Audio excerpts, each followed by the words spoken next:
你想申請入我哋學校啊？但係你成績麻麻喎，你得書法呢一樣專長，不如你返去等大抽獎啦。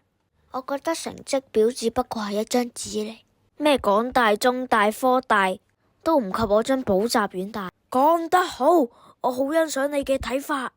我哋收你，請問你想入邊一班啊？求其精英班算啦。